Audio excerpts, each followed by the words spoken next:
Welcome to the last session, the last high-level event on the second day of the Global Forum for Food and Agriculture. Welcome. My name is Tineke Unema. I am the Executive Secretary of UN Nutrition, and UN Nutrition is the interagency mechanism for nutrition in the UN. One UN for nutrition. There's a few UN agencies that are our members, and a few of them will be speaking and are in the room. I would also like to welcome you on behalf of the Committee on World Food Security. We are co-organizing this event. I'm happy to have Ambassador Gabriel Ferreiro with me today. And the Committee on World Food Security is the intergovernmental policy forum for food security and nutrition, and the most inclusive multi-sectoral policy forum. I think we work very well together, complementary, us as UN Nutrition being the UN normative guidance-giving body, as well as the technical guidelines providing body, and as such we also provide input to the discussions in the committee that take place in the Committee on World Food Security.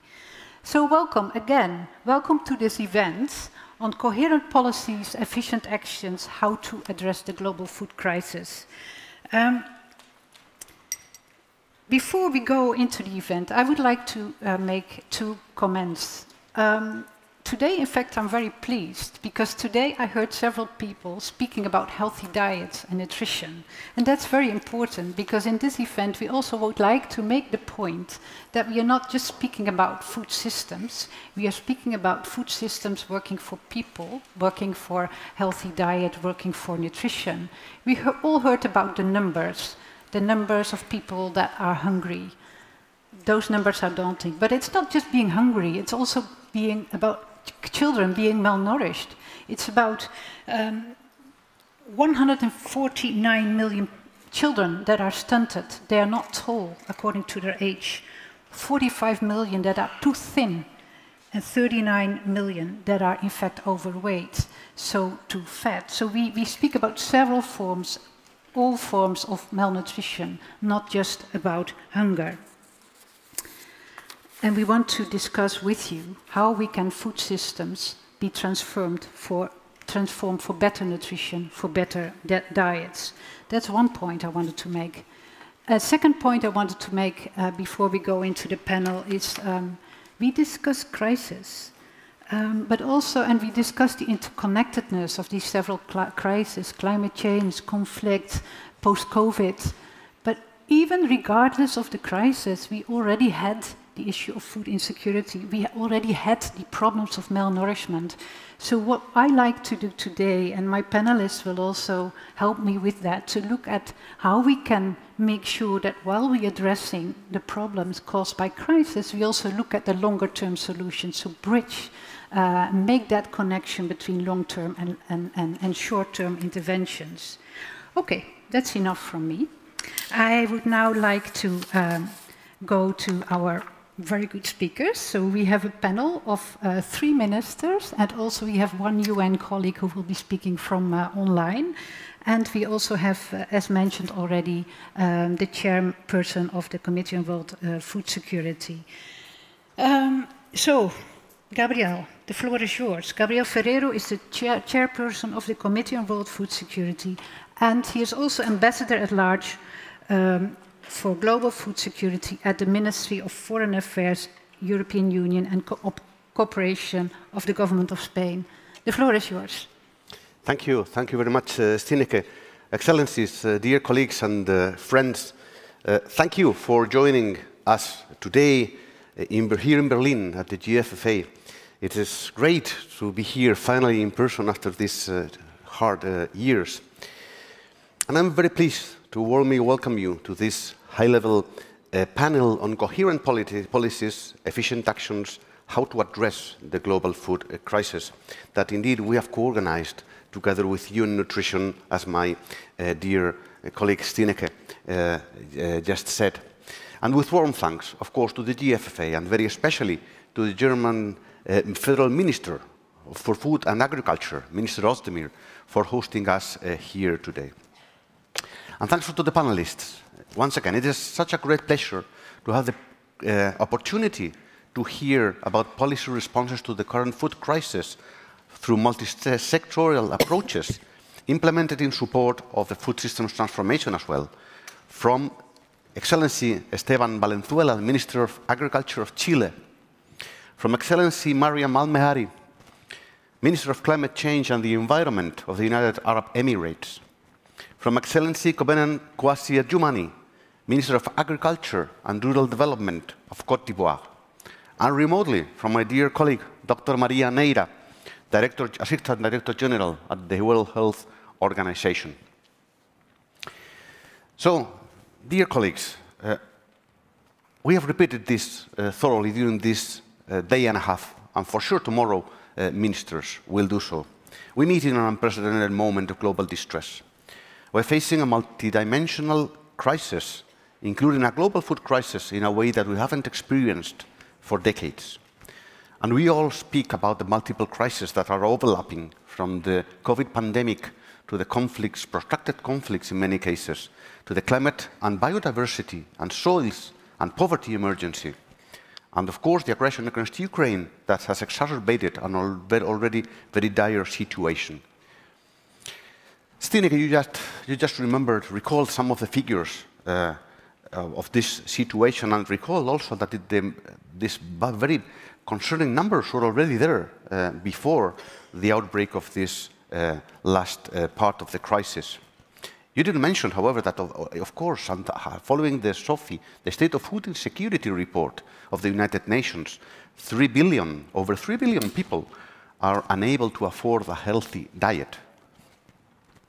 And colleagues, in order to address what is no doubt a multidimensional crisis, it is of crucial importance that we all, national leaders, international community, national stakeholders, authorities, international organizations, communities, civil society, and social movements, organizations, we all come together and we all agree and make all the efforts in our hands to link the response to the global food crisis to the food systems transformation agenda, ensuring full coherence between what we do now to address immediately and urgently the food security crisis we are living in, is fully spinning the food systems transformation that future generations need, the planet and our people need desperately to make a reality the full realization of the right to food.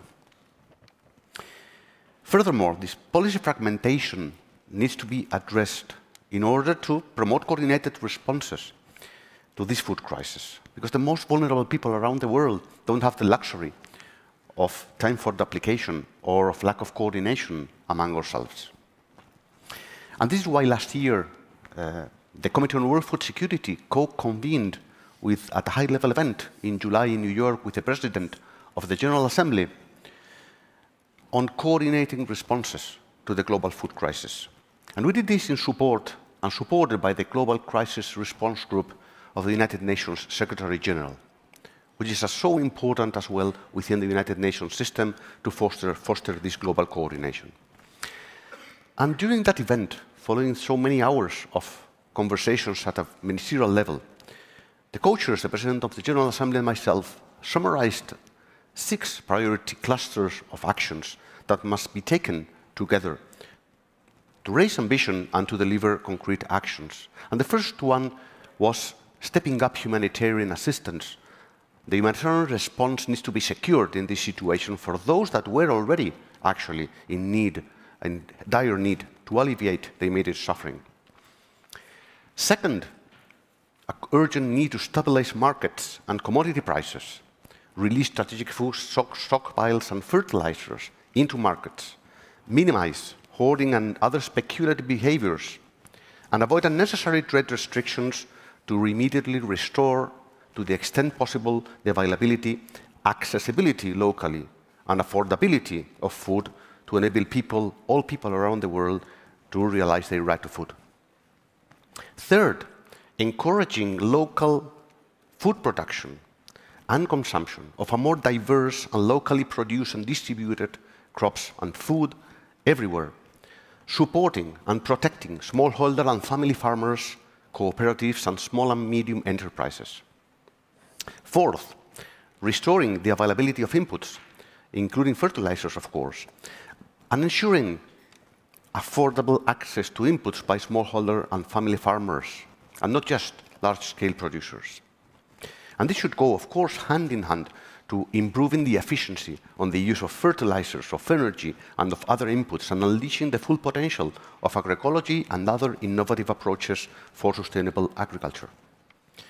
5, member states underscore the need to secure and reinforce nutrition-sensitive social protection systems that are needed to secure proper nutrition and also prevent a slide into poverty of those millions and hundreds of millions in vulnerable situations. And last but not least, having the resources to do so, equipping countries with the financial resources, the fiscal space, and the funds needed to support and protect people, while speeding up the transition through this support to more resilient and sustainable food systems, with the IMF, the World Bank, and the regional development banks, of course, needed to play an important, an essential, I would say, an essential role.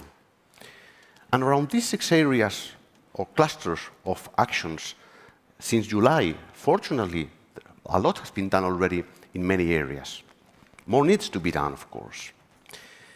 And even more importantly, and this links to our discussion today, what we do now, as I said, needs to vector the food systems transformation needed. Tackling hunger and even malnutrition is indeed just one part of the bigger picture. It is effective food systems transformation, which has the potential of addressing many of the world's problems, not just Sustainable Development Goal 2, but most of the other Sustainable Development Goals. And for real change and transformation, both in the very short term and to spinning this transformation, going back to my first point, we need coordinated and collective action.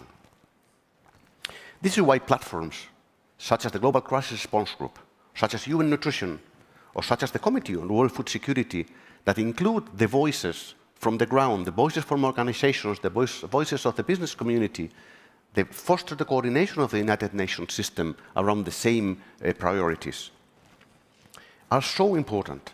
The Committee on World Food Security brings together 140 countries, our governments, my government, your governments, to deliberate upon these kind of global responses that needs to be aligned, adapted at the country level, context and locally adapted, but aligned. In this context, the committee I have the honor of chairing has this very important function first, which is serving as the space, as the platform, as the point of encounter of governments, of the business community, of the civil society and the indigenous peoples, with the United Nations system, international financial institutions, to deliberate, to coordinate, to share experiences in a bottom-up way, to create this globally agreed or aligned consensus.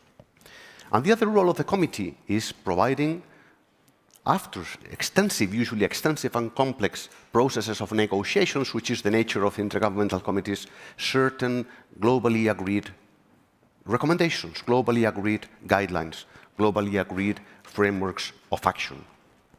And in this process, the concourse of the United Nations system, including UN Nutrition, as you referred, Stineke, and the other parts of the United Nations system, is critical.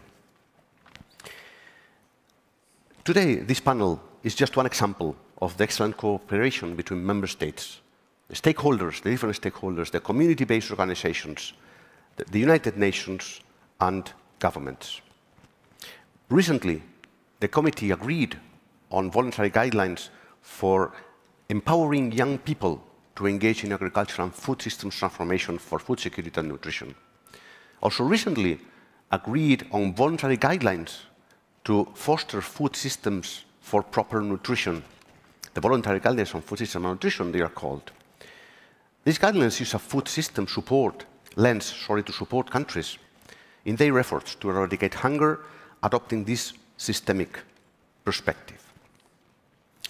And the guidelines or the agreements that are taken at the Committee on World Food Security are just one of the tools needed, but a very valuable tool, very important safe space for governments, for the international system, from civil society organizations to take as an empowering and inspiring instrument to foster at the national level and at the institutional level the transformations that are needed. So in sum, I hope that this session at the GFFA, colleagues, helps us all to link better the responses we need immediately in this situation, the responses we are all already taking with the food system transformation agenda. A food system transformation that is very easy to describe is the realization of the whole range of the Sustainable Development Goals and the achievement of the climate and biodiversity and desertification agreements simultaneously at the same time and everywhere. So thank you very much indeed. Over to you, Stineke, and I hope looking forward to seeing a very important, interesting discussion. Thank you. Thank you. Thanks so much, Gabriel, for your hopeful words that also sketch a bit of progress along the lines. You spoke about inclusive governance, about collaboration, about consistent actions, which are all preconditions for good progress and to address the current challenges we are facing, as well, of course, as the coordination between longer and short-term actions. So let's move to the panelists. As said, we have 3 panelists in the room and 1 online, and I have the same question for the 4 of you, plus an additional question that is more country-specific or more specific to your context. You can address them in one go, after which we also go to the room. So the first question that's similar for all of you is, can you please share your views on the needed efforts that are needed to bridge initiatives that address the crisis with longer-term initiatives that work toward food system transformation, all of course, within planetary boundaries and also to promote healthy diets. So it's quite a mouthful. First of all, I would like to turn to Minister Esteban Valenzuela from the Republic of Chile, the Minister of Agriculture. So apart from that question, I also like to hope that you could share a bit your experiences as Chile, what you've been doing in food system transformation, while also safeguarding the food security and nutritional vulnerable population groups. Then also, I'm aware that you're a front-runner in the Healthy Diet from Sustainable Food System Coalition, so you may want to share some highlights there in that context, showing how Chile is already realizing follow-up to the Food System Summit. So over to you for the coming few minutes. Well, thanks a lot. My English is not good. Then take number 7 in Spanish, please. Yo tengo la solución, nosotros tenemos la solución ideal entre agricultura y salud. We don't have the ideal solution for healthy diets and healthy nutrition. We need to eat more antioxidants. Despite the war in Ukraine, we have seen solidarity with Poland, and we are sending vital antioxidants there, for instance.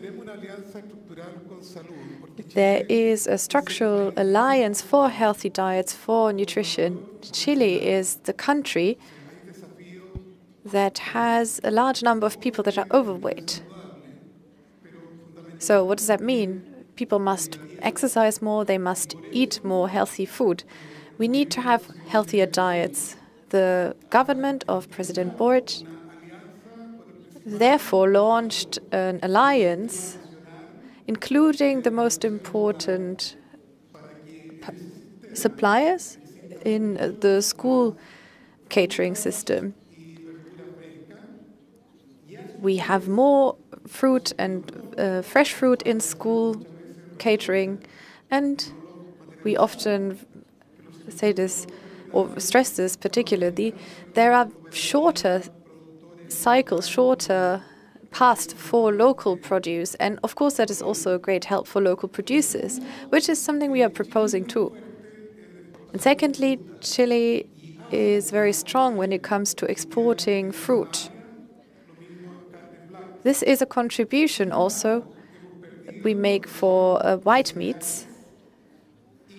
We also have wheat production, or rather grain production, which is not quite as high. Despite the crisis, we have been able to make sure that after 10 years, this backlog in the cultivation of traditional foods, we are observing a small recovery process. We have seen that credits for smallholder farmers have tripled. We have seen emergency aid double for communal administration. And of course, this is a part of our democracy. We can also contribute, or we have always also distributed fertilizers to local farmers. We have a long-term perspective, a long-term agenda, and this was also expressed in your question. We need more resilient and sustainable systems. We have supported a number of local or municipal projects, very creative projects too. We had rather severe droughts that we experienced, so we must ensure one thing. 10% of biofertilizers should be used also in order to promote our national industry. This has been vital for us. We have very important programs for traditionally cropped plants, and everything is geared to that. We want to ensure healthy diets, food security. At the same time, we want to preserve and guarantee the diversity of our production, especially at national level. We want to have a real exchange. And we have seen improvements of our agreements with Europe, Japan, and other countries, Indonesia, Vietnam, for instance. What we must do is the following. We must promote our national production. It is vital to have investment in technology. We have had an important program, AgroCrop Innova, and we are working together with farmers for the sake of those involved. Of course, we need food security in resilient food systems. We have seen a number of conflicts and rather difficult negotiations. We've reached an agreement between the different sides of the political spectrum. And it was always for the sake of smallholder farmers, women, and also young people. They are also invited to work towards this. This enables a system so we can restore biodiversity. At the same time, the whole system of recycling water, for instance, has been looked at. At the same time, we imposed a ban on the 7 most important insecticides. There is also a law that we drafted and adopted on honey and beekeeping. In this context, we are cooperating with the large and medium-scale production. We address all producers. There are different agreements we have reached, and all of this aims to make a contribution to food security and also to our exports. At the same time, we want to offer a more diverse food range and more diverse diets.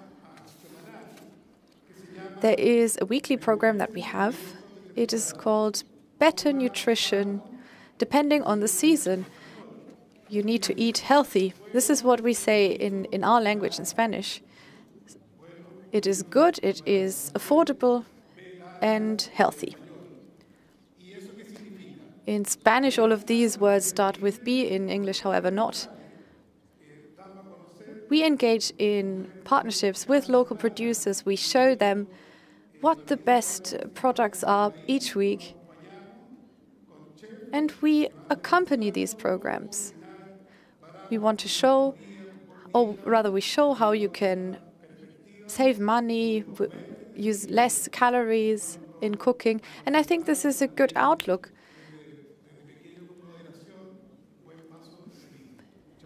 we want to teach children from a very young age. And I think this is a good result. Thank you so much, Minister, for this colorful overview of the history and the the progress you've made towards providing healthy, beautiful, and affordable food to your population. I will remember those 3 words forever, even though in English they are not like BBB, but not even ABC, HBC maybe, health, beautiful, cheap. But anyway, Spanish has its advantages. And also, también sobre eso, con la FAO, en esto de evitar los desperdicios de alimentos, como favorecemos los periódicos. But it is also about not wasting any food. And this is why we have also made agreements with supermarkets and retailers. And they said initially that we were criminalizing them, but that is not the case. So we came to an agreement. They have a special offer for $1.5 per kilogram.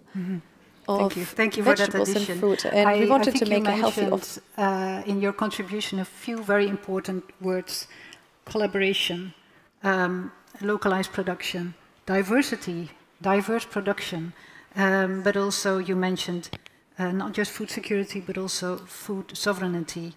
That contributes to several of your targets and objectives. So thank you so much. It's been a pleasure listening to you. I'd like to turn now to UAE, to Minister Marian Al-Mahari, who is the Minister of both Climate Change and Environment.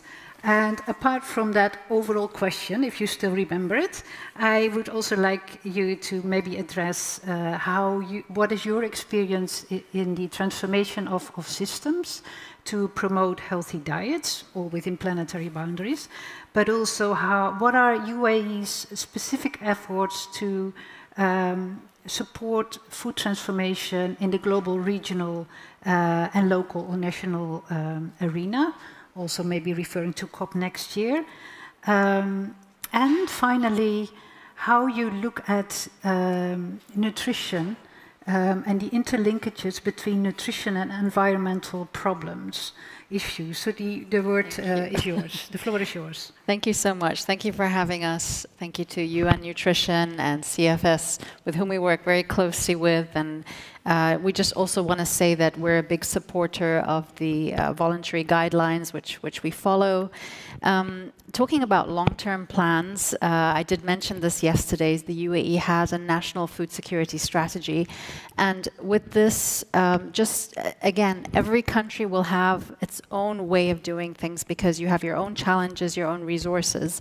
Now, what we're doing is we're diversifying from where we import our food.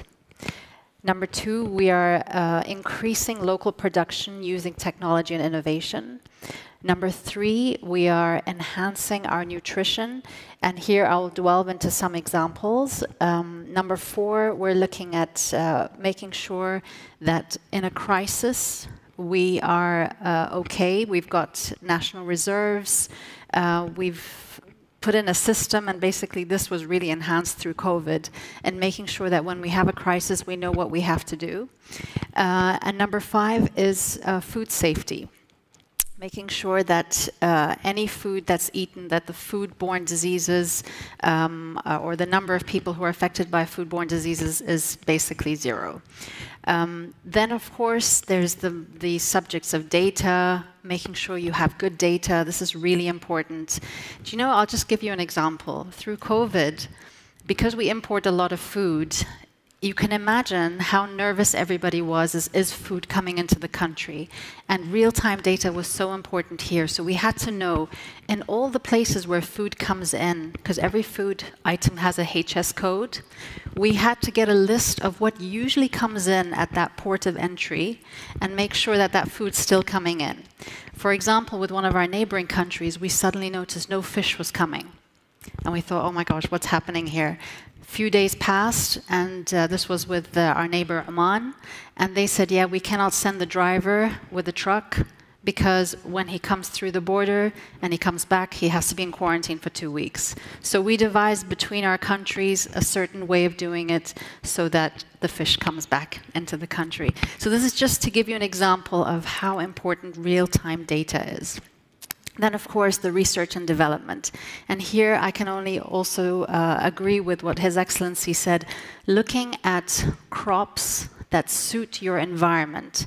And I spoke a little bit about this yesterday. Salicornia, for example, is like salty asparagus.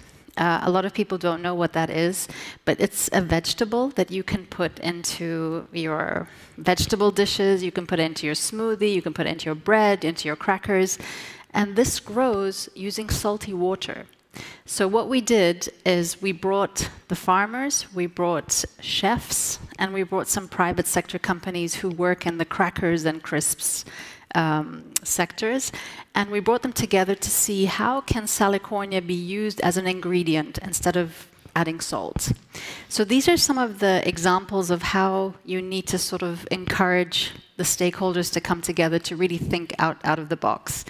Now, on the healthy diet side, I'll give you another story of the UAE. So we are, of course, as the Ministry of Climate Change and Environment, where food security is also part of the mandate, so it's not just climate change, environment, it's also food security.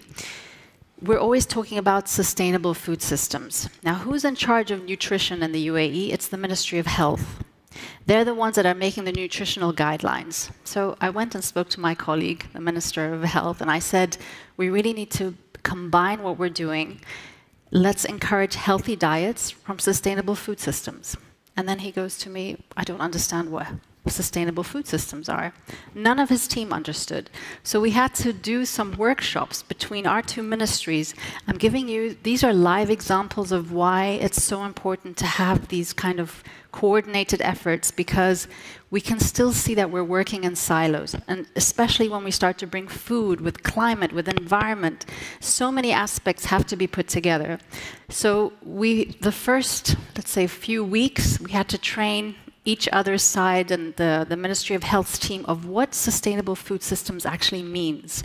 And then we brought in WWF, so we have, it's called the Emirates Nature, WWF. They came on board with us, and we made a campaign called Food for Life to encourage healthy diets from sustainable food systems.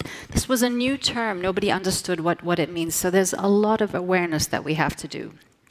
Then, to try and encourage crops grown locally and trying to get people to buy local.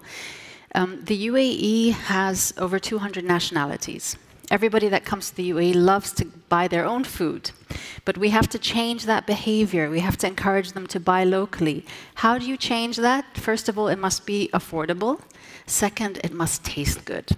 And this was some of the things, and I mentioned it yesterday, we're growing now blueberries in the UAE, strawberries, and they taste so good. We over the years, were so used to importing this from all over the world that by the time it came to the UAE, it didn't really have much taste, and then people would put sugar on it to give it a bit more flavor. But now you have locally grown, and because it's so fresh, it tastes so good. So this is a big movement we're seeing as well, and this is because we're adopting technology. And then, of course, one very, very critical point is waste, food waste. And I'm sure you heard also, or you know some of the numbers. 1/3 of all food that is grown is wasted. And I actually think the number is more on going towards the 1/4 side.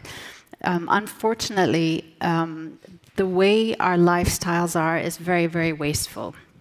And I remember when through COVID, our president had a phone call with me live on TV.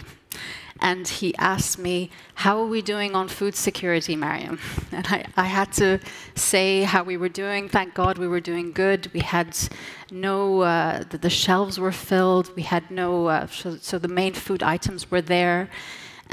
But one thing he said, food is a blessing. It's very sad that we waste so much food, because he was asking me also about the numbers of food waste. And so we started a campaign based on his words called Ni'ma. Ni'ma means blessing in Arabic. And to really push that by 2030 we reduce our food waste food loss and food waste by 50%. Again, this is a top-down movement, awareness campaign, and you can see so many from the hospitality sector, schools, companies, big companies are now sort of aligning themselves to ni'mah, to the words of His Highness, to start cutting down waste. It's such a powerful tool that we have to do as well in order to ensure that. So for me, when I talk about food security, I think the future words we should talk about is nutrition security. So moving in that direction as well, the food loss and food waste is an important thing we need to take care of. So that's just some examples. And of course, about COP28 this year is going to be in the UAE. And I would like to say that food systems transformation is going to be center stage with all the energy conversation as well. It's so important because greenhouse gas emissions, when you look at it as a total, food systems contribute to 1/3 of what's being emitted. So it's really important we have the solutions at hand, we have the innovations, we think outside the box, and we work together. I'm very happy that the UAE has really stepped forward in the collaborations. We have the hand-in-hand initiative with the FAO, with Zimbabwe. We have the Aim for Climate, which we're spearheading with the US, and now over 275 partners. So there's a lot going on, and there's a lot more to be done this year to transform. Thank you. Thank you. Thank you.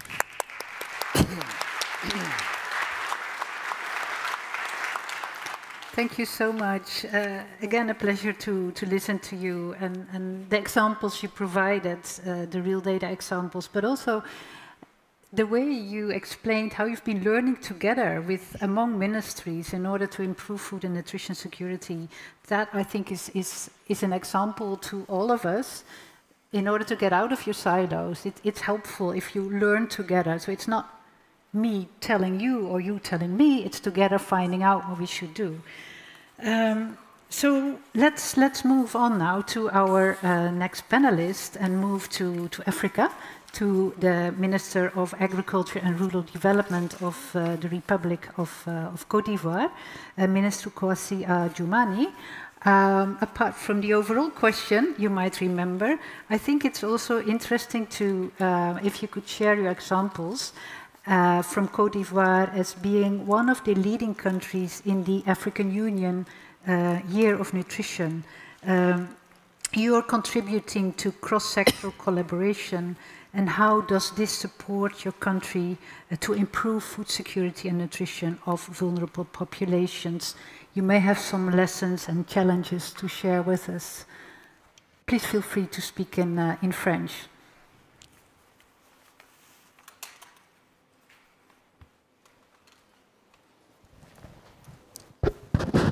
Merci, Madame, pour l'occasion que vous nous donnez de prendre part à ce panel. Thank you very much, Chair. Thank you very much for inviting me to this panel. This is very important to me.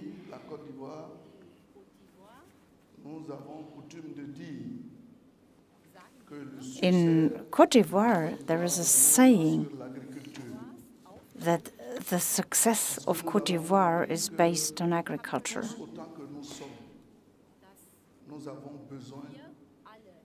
We have understood that we all need to eat. This morning, for instance, we all had breakfast. At noon, we had lunch. And probably we'll also have dinner. So if you don't have this possibility, if you don't have the possibility to eat meals, you get sick. So, but if you start eating, you get healthy again. If you can't eat, you get sick. So for us, nutrition is of pivotal importance. Côte d'Ivoire is a major agricultural producer. We are the most important cocoa producer of the world. More than 40% of the global cocoa production comes from Côte d'Ivoire. The same holds true for cashew nuts. These are products that we don't even consume ourselves. We produce them for export. The things that we consume are imported from other countries. So we are also importers. The president, Mr. Attera, launched a policy that takes into account the reality on the ground. And this is why we now diversify the agricultural sector. We have launched a national agricultural development program. We established 9 excellency centers for agriculture with a specialty each. So focus on specific commodities such as cocoa, which is then adopted to certain regions, or manioc or rice. And so there is a specialization for each and every region. Of course, we have some challenges. We've got an extensive type of farming, and with our extensive farming sector, we use a lot of land. We try to cultivate crops on small parcels and become more efficient. But in order to be efficient, we need better seeds. So thank God there is a research center, an agricultural research center, which is working towards consolidating all of that to improve our seeds and to be able to produce more for our own population. Whenever we produce something, more than half of what we have produced is not processed or is not consumed because we do not have a processing sector. So our policy now aims at both producing and processing what we produce. We need to also be able to have outlets near the cities in order to be able to sell our food. So everybody needs to have access to food. This is why our president set up such a policy with social transfer payments, with welfare payments to families which are not able to feed themselves. We've had 35 million people who were not able to feed themselves, and thanks to this policies, the number went down from 35,000 to 7,000 women and children who are not able to feed themselves. So women are often better at managing the resources. They use the money that the family earns for the family. So if you visit us someday, you will realize that there are small processing centers run by women. You will also see that women are the most important traders and business people. President Ouattara strengthened this policy. So in our municipalities, you will find women who are quite happy. And we also want to run a modern farming system. Our farming methods have been very archaic. We lacked machinery. We didn't have a high level of mechanization. And thanks to these excellency centers, we now have these sites, these places, which have the knowledge for processing the locally cultivated products. And of course, the war in Ukraine also is problematic for us because we sourced many implements from Russia or from Ukraine. And now we have 160% increase of input costs. So what do we try to do? We try to adjust our farming sector, which takes into account actual conditions. That is, we now take biological fertilizer, which is produced in Côte d'Ivoire itself. Well, previously, our consumption of bread was quite high. Actually, this is the food that is most consumed in Côte d'Ivoire. When children go to school in the morning, parents give them a slice of bread, and if they don't have their bread, they are not able to follow the lessons. But you need flour, and flour is not a homegrown product in Côte d'Ivoire.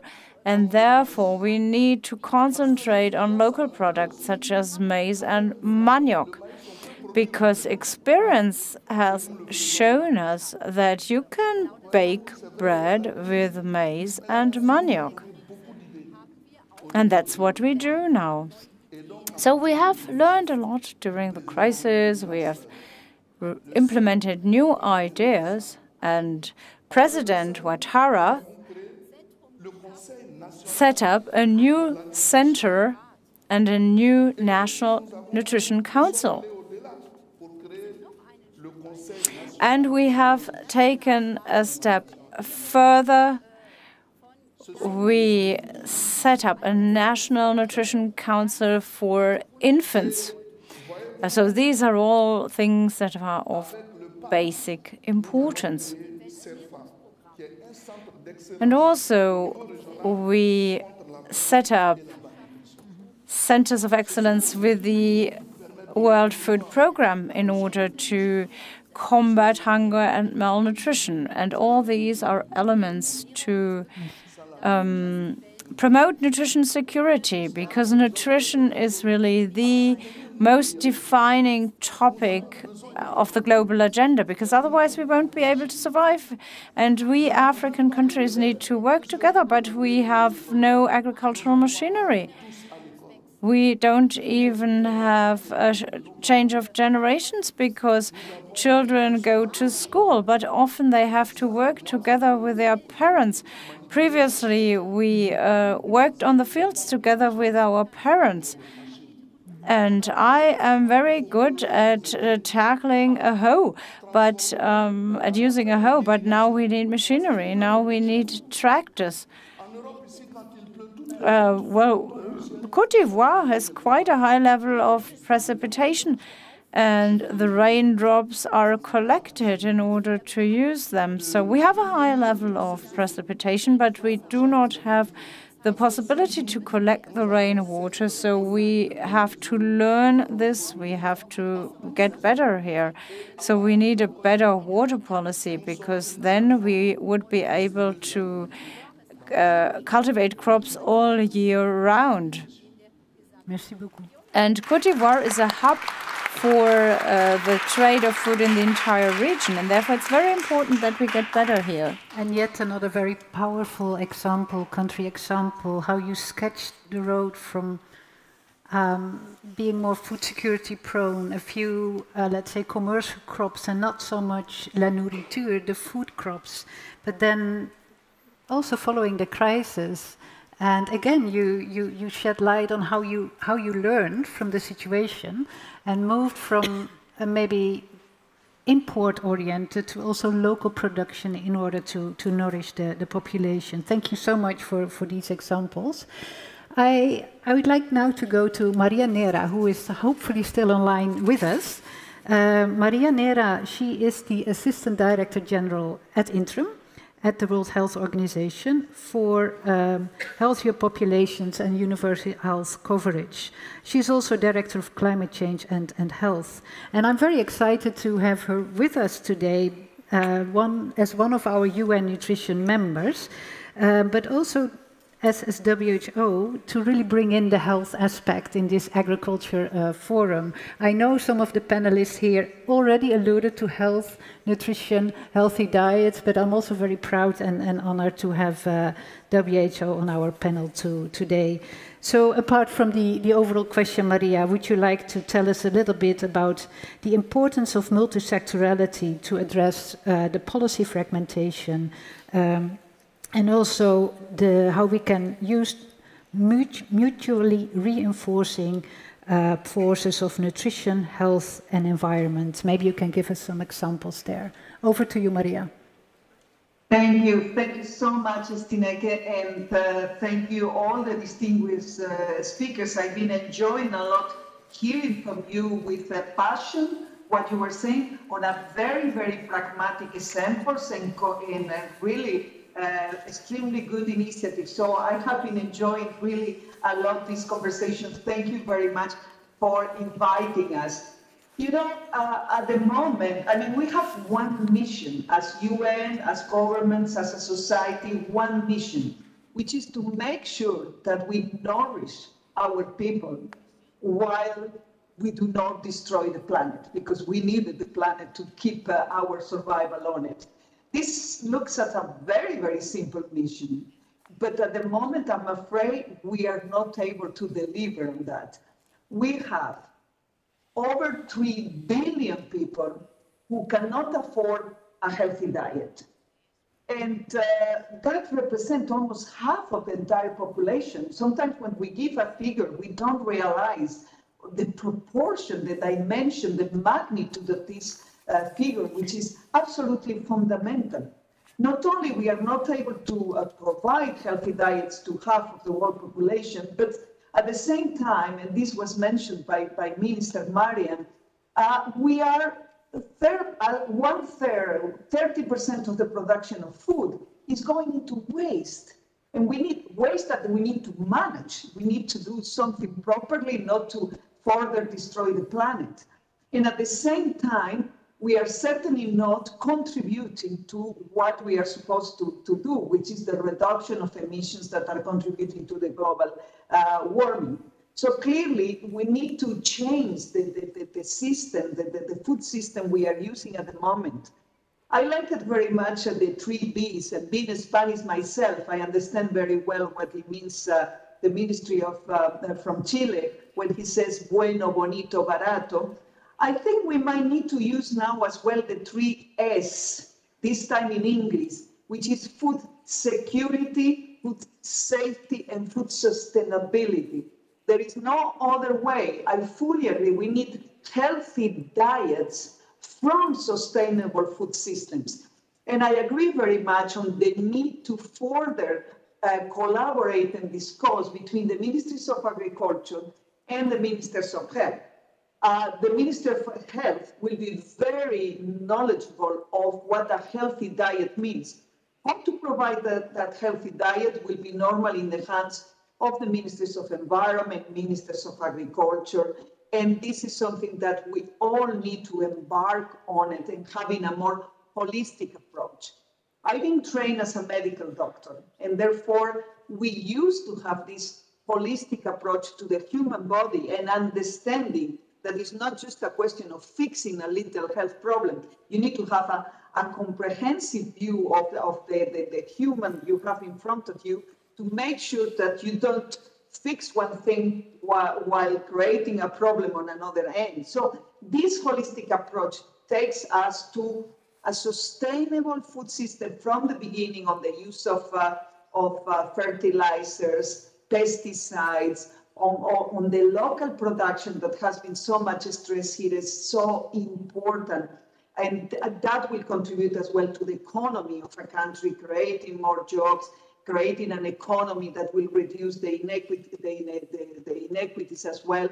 We need to look at how we pack our food, how much plastic we use on making it to look nice, and then packaging and repackaging, and then still using it, sending it around the world, and then traveling a lot and contributing to the carbon footprint.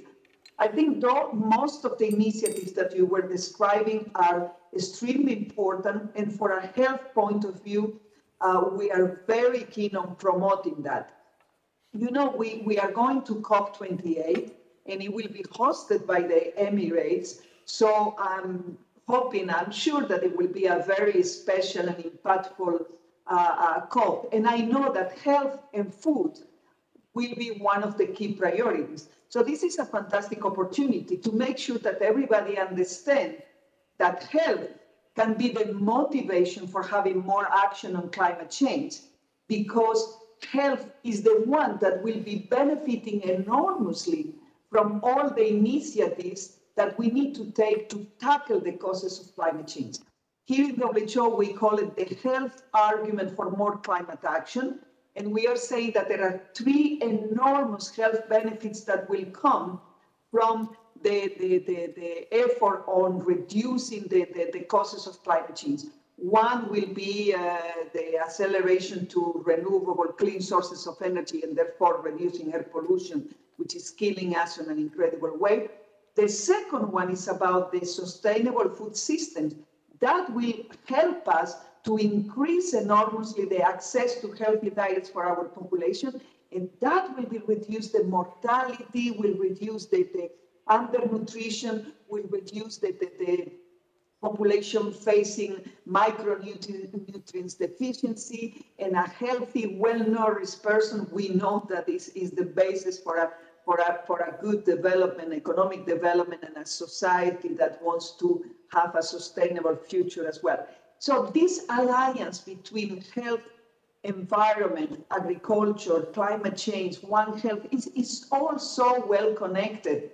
I mean, the Ministry of Agriculture from Ivory Coast was describing what are the needs of a country. When you fixed all of those structural problems that they are facing in Côte d'Ivoire at the moment, from water to food processes, you will have a healthy society. And a healthy society is the best pillar for a better economy. So I am very enthusiastic and positive about this collaboration, this health argument for more action on climate change. And one of the key actions and benefits for health coming from action on climate change will be a sustainable food system. In addition to the local food, the promotion of the local food that has been very much described, and I love the healthy, salty asparagus that were mentioned in all the fruits in Chile as well, and in Côte d'Ivoire. So we need to promote all of this food that is so important for the countries. In addition to that, keep, and this is from my experience as Ministry of Health in Spain, Vice Minister of Health in Spain, responsible for the Nutrition Agency, we promoted healthy diets using a very positive approach, because you cannot tell people to be rigid and then, very restrictive on their diets. They need to see it as something very pleasant. Food is a bless, I agree. Food is part of our tradition. Food is so fundamental for all of us that more positive, local, engaging, and the collaboration between the different ministers is absolutely a must. So again, thank you so much. The multi-sectorial collaboration is not for discussion, is by default. I mean, there is no other way. We have to fix this food system that we have at the moment. We need to do it for our health. We need to do it for our economy. We need to do it for reducing our inequities, and we need to do it for fighting the causes of climate change as well. So thank you, Skinete. Back to you. And again, this collaboration is fantastic. Thank you. Thank you so much, Maria.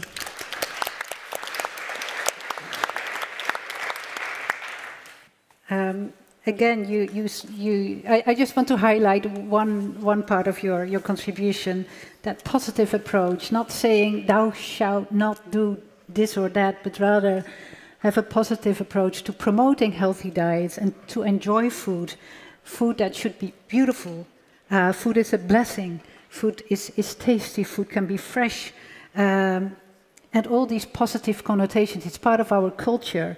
And food, healthy diet from sustainable food systems can help us solve planetary crisis, health crisis, and that's what we are here for. So thank you so much, my distinguished panelists, and also Maria online.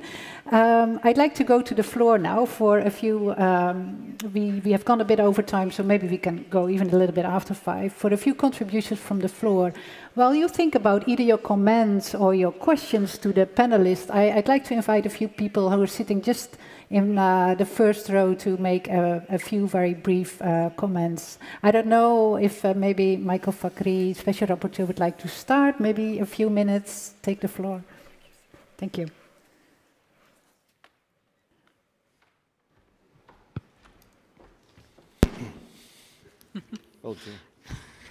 Thank you to the panelists. This was really lovely. And I just want to start by saying this just really reflects the spirit of the CFS, what we heard today.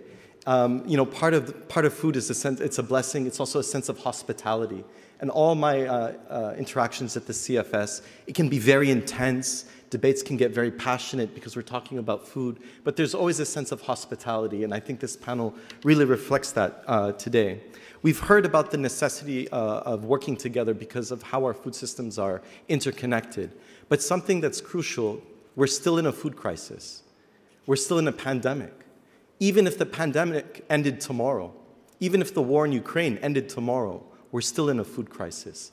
And yet, we still do not have an international coordinated plan of action to deal with the food crisis. With every crisis of the past, in the 70s and 80s and 90s, there has been a multilateral response, but not this time. So what I want to outline in the brief minutes that I have is the CFS is the place to do it, and it's ready. It has the structure, it has the content, it has the spirit. There's a political block, and I'll touch on that at the end. But first, what's also important about the CFS is the right to food is in the vision statement. The right to food is in every policy instrument. And what we heard today is the right to food was implicit in the conversation today. What the right to food means is that food is not a commodity. Food is how we define who we are as a people. It's a blessing, it's how we express our love, it's how we express who we are as a people, it's how we express our relationship to the land and to the ecosystem. If we don't eat, we get sick, is what we heard. But if you eat well, you get strong. And this is what makes it a human right. Governments, as we heard today, are obliged to play a central role to ensure that people have access to nutritious and diverse food from a sustainable food system.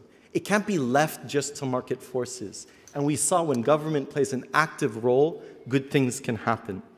How we respond to the crisis today is how we are, in effect, transforming our food systems for decades to come. What also makes the CFS unique and the place to produce an international coordinated plan is it's where the people have a voice. It's a unique space in the United Nations system where we have the civil society and indigenous peoples mechanism. It's a place where peoples from all over the world come together, and they have shown governments how to create solidarity.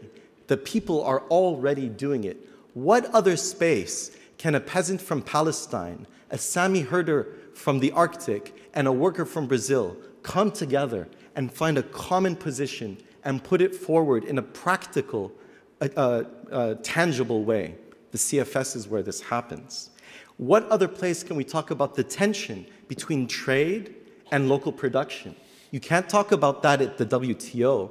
The WTO has been a dead end for 30 years. You can't produce the WTO regime. Everyone knows this. Everyone here knows this. The WTO regime makes it very difficult to improve local production in a sustainable way.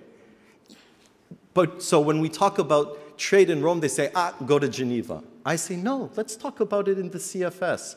We can do that.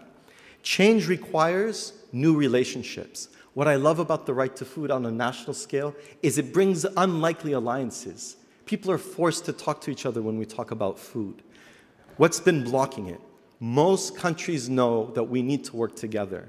Small countries like my own, I'm from Lebanon, we have to cooperate out of necessity, not out of ideals. A small number of powerful countries are blocking international cooperation at the CFS because it works by consensus. We need brave leadership, form new alliances around the right to food, and push forward for an international coordinated plan. Thank you very much.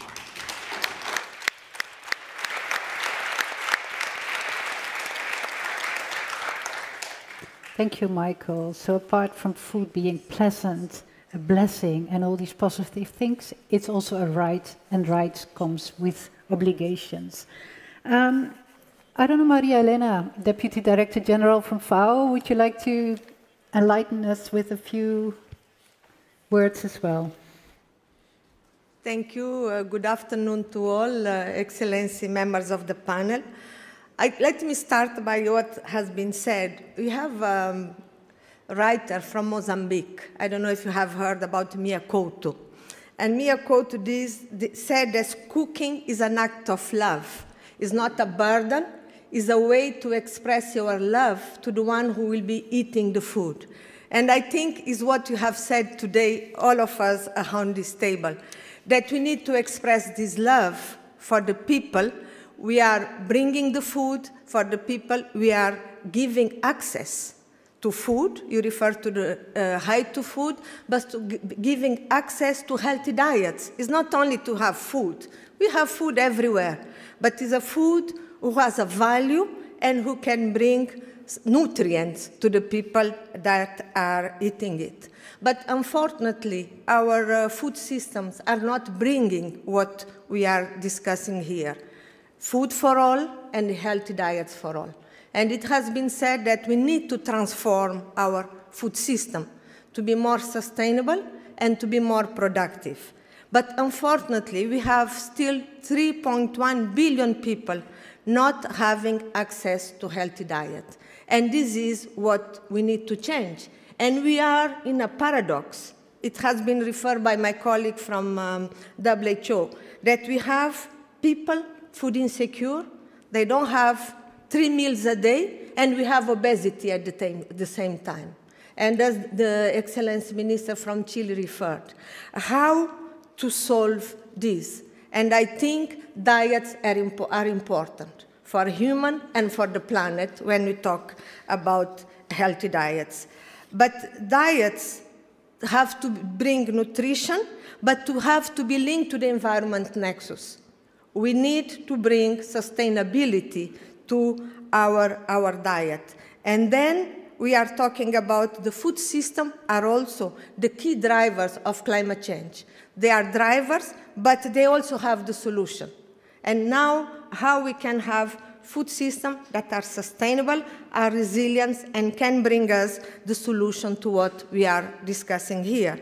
And one thing that has not been referred, maybe coming from Ireland, it's important for me, is the importance of diversity and aquatic foods in our diet. We talk about plant diet, we talk about maybe animals, but we know that aquatic foods, they can bring sustainability, they can bring shift on the consumer behavior. We talk about underutilized food, and they are rich in nutrients and maybe more less environment footprint. Mm-hmm. And we need, in FAO, I think is what we are doing, we launch a book with recipes showing the nutrient component and also the sustainability. And we launch the role of aquatic foods in sustainable healthy diets. And another point that has been, we're working on it, is the urban food system. And the urban food system brings us what has been discussed here, the local solution. How we can be close to where the food is produced. You talk about circuito curto. In Italy, they call it 0 kilometer, whatever we want to call it. And I think COVID-19 brought this to us, to bring and to eat the food we produce very close. As the Minister Mariam said, it's fresher, it's more nutrients, you don't have pesticide there, and this is what we need to work on. Now to conclude, what we need? We need concerted action to respond to the crisis, to support the transition to more sustainable food system, and we need to have a balance with nature to support healthy diets. And this also, another point we have been discussing here, is the repurposing of the agriculture subsidies, how we can use those subsidies to bring more sustainable and healthy diets. And also to have partnership, and I think FAO we host CFS, we give value to the CFS, to UN Nutrition Secretariat, and we need to have a multi-sector approach. It has been said that you need the ministers of agriculture, environment, health, and I would say Minister of Finance to have the adequate investment we need in this sector. And we need all of us to work in a coordination way that we bring value. We don't duplicate what we are doing. And this is, I think, what we need. We need partnership, we need better coordination, and we need to speak at one voice. And this is what UN Nutrition is doing, bringing all the partners together to talk on one voice about the importance of nutrition and healthy diets for a healthy people and a healthy planet. Thank you.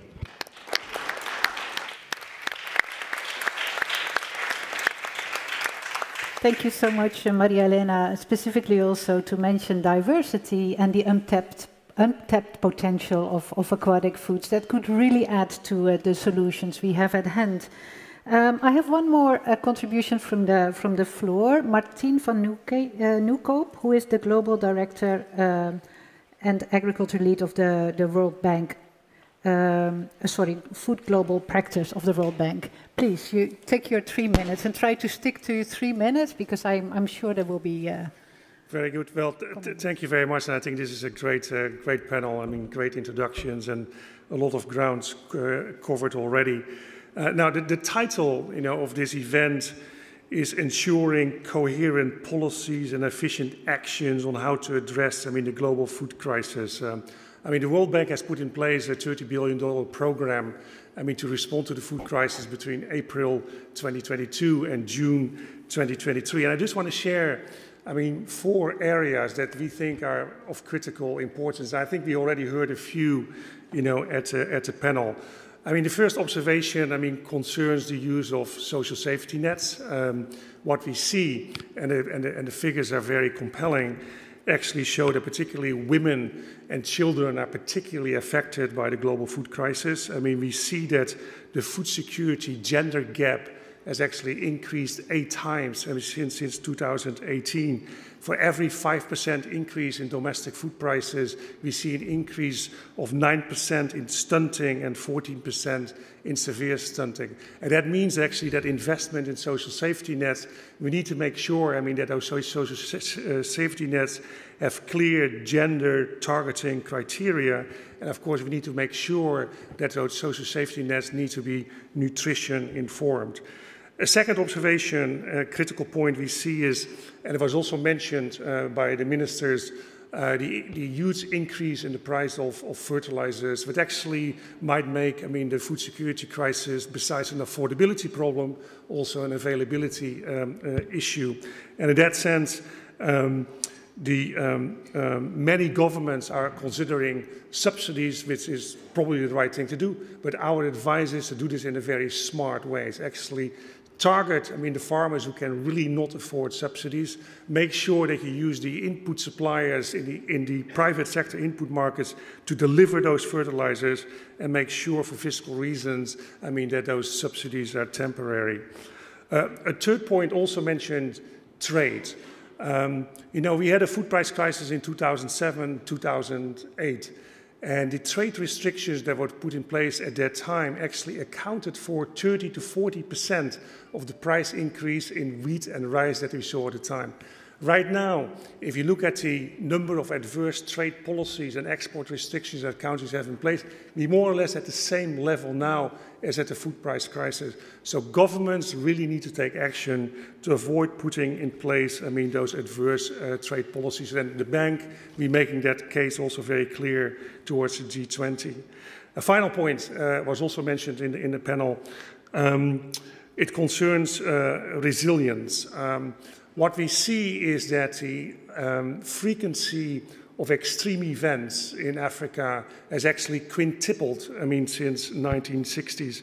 What we actually also see is that agriculture productivity is actually 22% lower now than it would have been if there would have not been climate change. Climate change is a reality for many farmers around the world. The climate emergency actually is unfolding much more rapidly than the world is building resilience. And that means, I mean, that the actions that we put in place now to address the global food crisis need to complement or ideally actually need to reinforce, I mean, the efforts, I mean, to build resilience. And I think the Minister of Côte d'Ivoire has some really nice examples here, because this crisis is actually offering opportunities. It's offering an opportunity actually to improve fertilizer use efficiency. It's an opportunity to look at alternatives to synthetic fertilizers, which actually is the right thing to do from a climate perspective. It's also an opportunity to look towards greening the production of synthetic fertilizers. So this crisis also offers many opportunities that we need to capture to move along and actually move forward and resolve this. So thank you very much.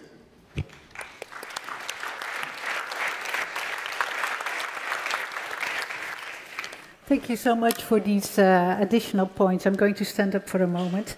I think those were also excellent points. Looking at the current crisis, we need to adapt very quickly, but doing so, it offers opportunities through learning to, in fact, also make ourselves greener and therefore also help to mitigate the current crisis. So I wonder if there's I see a few hands in the room, at least two. So what I'll do is take a few questions or comments from the floor. Please try to be as brief as possible to allow at least a few people to take the floor. And then I'm going to hand over to the panel, including Maria online, to give a brief reflection, and then I think we are done. So I'll see a gentleman over there, and I saw a hand over there, and then 3, 4, 5. So please, if there's a microphone.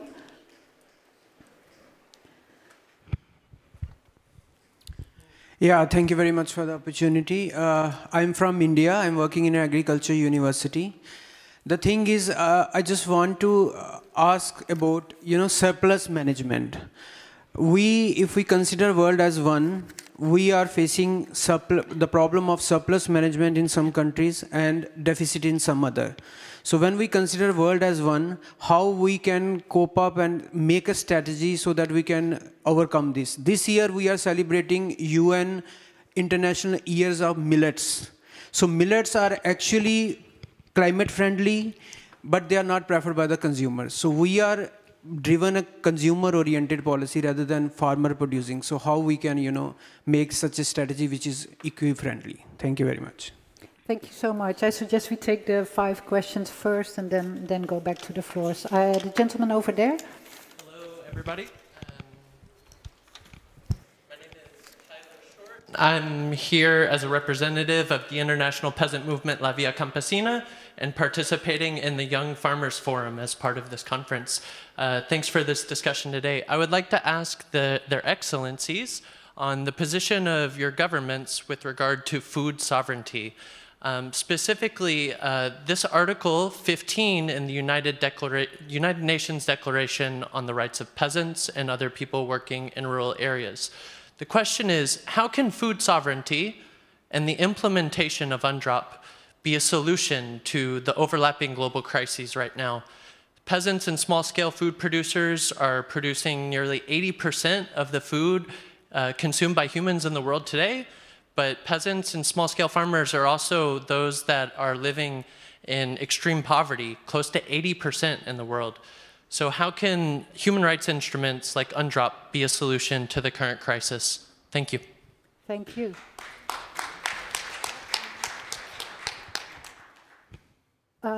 The gentleman over there, yes, please. And then we move to this side and we go back to that side again. Please, hello. You have the floor. My name is Lamin Fofana, the Executive Director for OFRAN. And I just have one question for the ministers. And do we still need to realize on greenhouse gas to promote a healthy diet? Thank you. Good question. Thank you so much. We have the lady in the front here.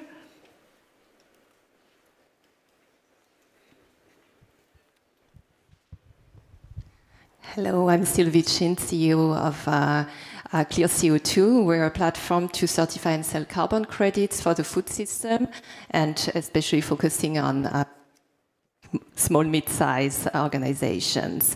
So we've seen that collaboration is very important, and I was waiting for some radical solutions for the food crisis. We're still in a food crisis. It needs a mapping and benchmarking for solutions for the food crisis. It needs financing for the food crisis. And above all, it means a common understanding and a data, let's say, knowledge base. What is being done to share the information and unify the information across supply chains to be able to move very fast? Thank you very much. Maybe you can. So let's move to the other side. Can you wave your hand? Yeah, please, go ahead. Thank you very much for the interesting panel discussion. And I represent Leibniz Association of Agrotechnic and Agricultural Engineering and Bioeconomy. And my question is the following, because we know that food transformation into sustainable production is very hard in practice, and there are so many barriers associated with them. And had you been able to identify the barriers and hierarchize them, I mean, scaling them from the most important one or the least important one or the most significant ones, how would you scale them? I mean, there are lack of policy measures, lack of knowledge, lack of technology advancement, finance, etc. So it will be interesting to hear their excellencies and their points of view on this. Thank you. And yet another question, interesting question. So I'll give you the floor one by one. Not all questions were addressed to all people. Some of the questions were specifically to the ministers. So then Gabriel and Maria would be off the hook. But still, the five of you will have a few moments to address those questions. And if you are very brief and concise, I can go back to the room for yet another round. But let's see how far we get. Who'd like to start? Prometo ser muy breve, pero responder a 3 o 4 muy breve. I promise to be brief. All of them. No, muy breve. Sobre la agricultura familiar campesina, es muy importante. I would like to comment on the family farms in agriculture. It's very important to take a structural view on them. In Chile, taxes are 21%. In Europe, they range between 30 and 40%, so that's not a way to make progress. We have a tax burden of 21%, and we will continue to reform this for better social security. And this is very helpful for family farms so that they don't have to pay additional taxes on social security. And in Europe, we had these tax rates for half a century, but there are quite some tasks ahead of us still. This year, we've had a problem with the connection to the grid, and of course, we need to continue industrializing farms. But in view of the comment of the World Bank, it's not good to continue paying subsidies. But it is important to have some minimum wage and to have a guaranteed minimum family income. And here you also have to compensate for the lack of food, because poor people only eat junk food and they don't have access to healthy food, and therefore you either need to reduce the VAT or pay subsidies, or you have to have some labels. For instance, you have to subsidize school meals or other measures like this. We want to edit a green map. Well, we are in the Green Week here, and we are talking about green diets, and every study shows that we should eat a lot of kale, salad, green vegetables, fruit, apples, and so on and so forth. We all know all of that, but what do you really need? You need small farmers to get discounts with these green cards, and we need industrialization processes, and this way you get food safety and reliability, and that's what we want to achieve. I'd like to take the response from the ministers first before we go to Gabriele and Maria. Okay, I'm going to start first with the gentleman who said about the barriers for countries. I'm just going to give you examples that we've done as the UAE on how to overcome barriers. What we did is we set up an ag tech development team.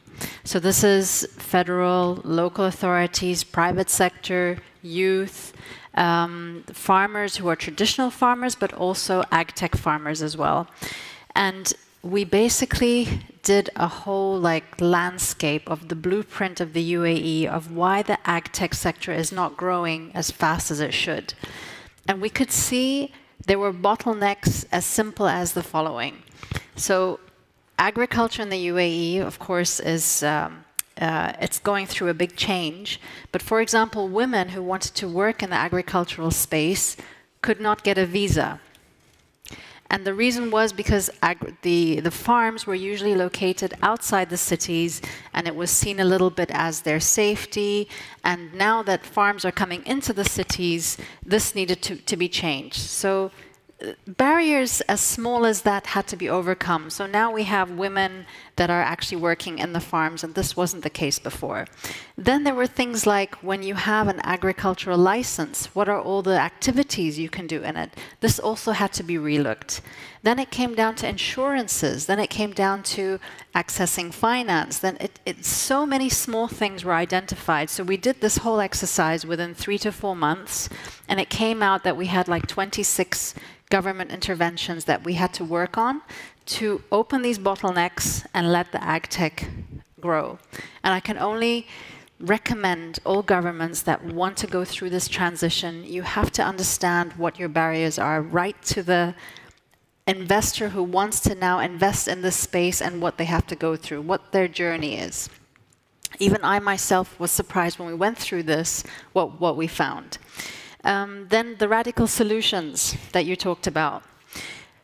The UAE, being a water-scarce country, not having much arable land, depends very much on innovations.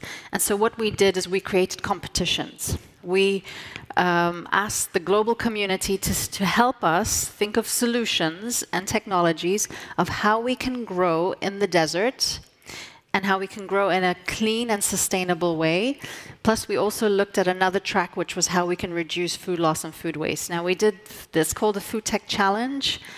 We did the second version this year. The first version we did 2 years ago. And this has really catalyzed people thinking outside the box and putting down solutions. This year, we had 700 applicants. So when I saw some of these solutions, I can only tell all of you the solutions are there.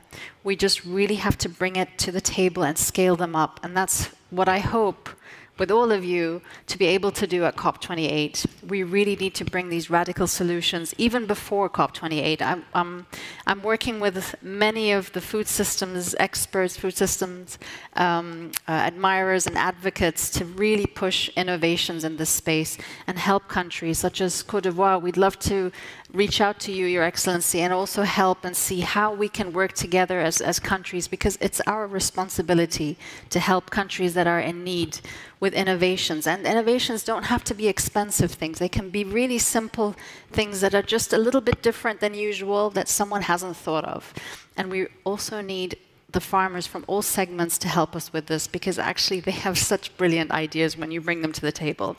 I myself made a farmers' council in the UAE from all the 7 Emirates, and just having constant discussion with them and them feeling that they're part of developing the strategy for the country gives them so much hope and so much positive energy that they want to bring to the table. I didn't understand your question. I'm sorry, I don't know if any of you understood it. The gentleman from Sierra Leone, I'm sorry, I didn't understand your question, but maybe one of the panelists will answer your question. If it's needed to have greenhouse gases for healthy development, for healthy diets, that was the question.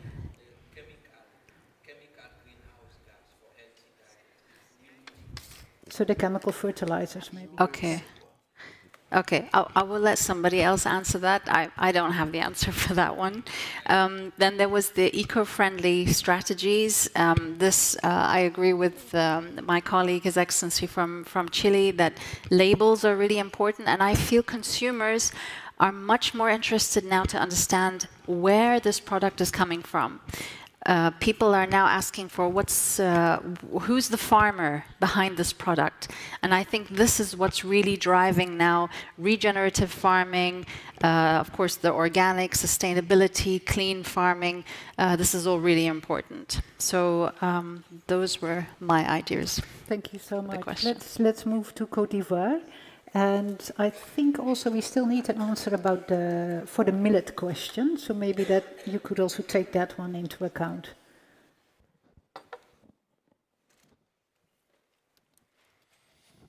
Merci. J'ai aussi compris que thank you very much. savoir ce qu'il en est de la souveraineté Voilà. alimentaire. I understood that somebody asked about food sovereignty.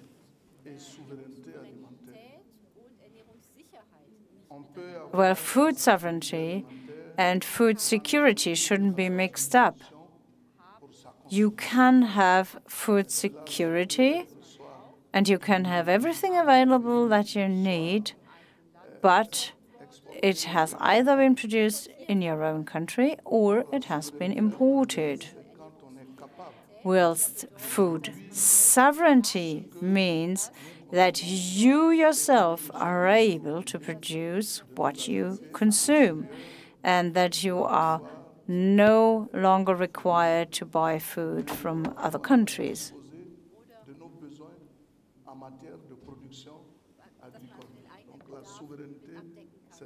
So that you can cover your own needs. So food sovereignty is quite different from food security. And we are working towards it. I've said that before. In my country, fortunately, we have rivers, we have lakes, we have space, we have suitable land for intensive agriculture. But the one thing that's lacking are funds, resources that we need to have irrigation, to have drip irrigation, for instance. And therefore, I would like to thank the Minister for her generous offer of cooperating with us.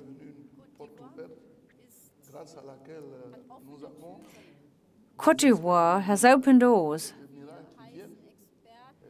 and we welcome experts from your country very warmly. Our president has just visited your country, and I think we will engage in a process of cooperation which will make sure there will be investment.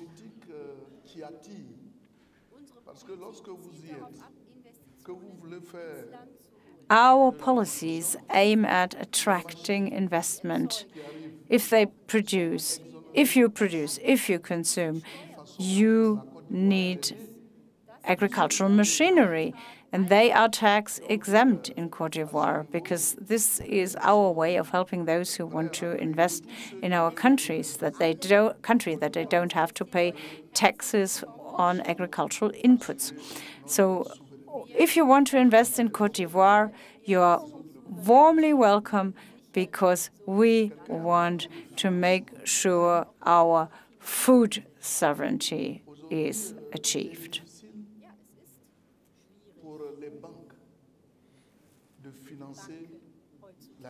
And there was also a question about agricultural funding. Yeah, it's difficult to get agricultural funds. I don't know exactly why, but if there is an area where investment pays off, this is the agricultural sector. We need the farming sector. We need the farmers. You shouldn't only remember that agriculture exists when you're sitting at a table in a restaurant, but you should think of agriculture every time you're eating. And we should also think of agriculture when we are not hungry. Merci beaucoup. I'd like to go online. Oh, yeah. Let's not forget to really thank our panelists for being so... Oui?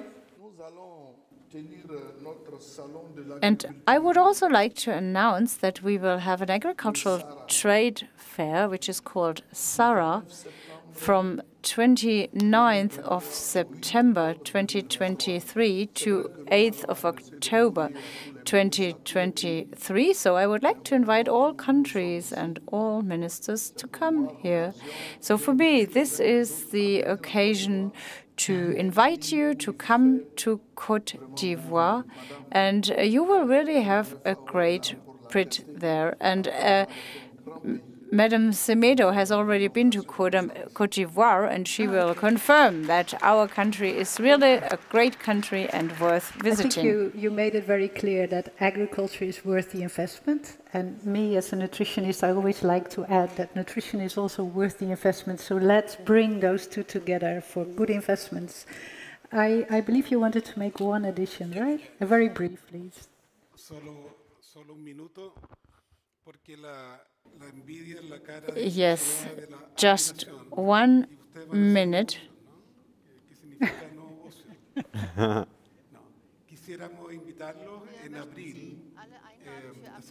We would also like to invite you all to Santiago in the second week of April. There will be a first summit where we demonstrate good husbandry practices to reduce methane emissions. My son is a vegetarian, but nevertheless, we also need to strengthen the livestock sector, and we also have to address climate change issues in a very practical way. I would also like to say something on nutrition. We have also tried to form alliances with other Chilean ministries and also to work together with USAID in order to have a platform for healthy nutrition.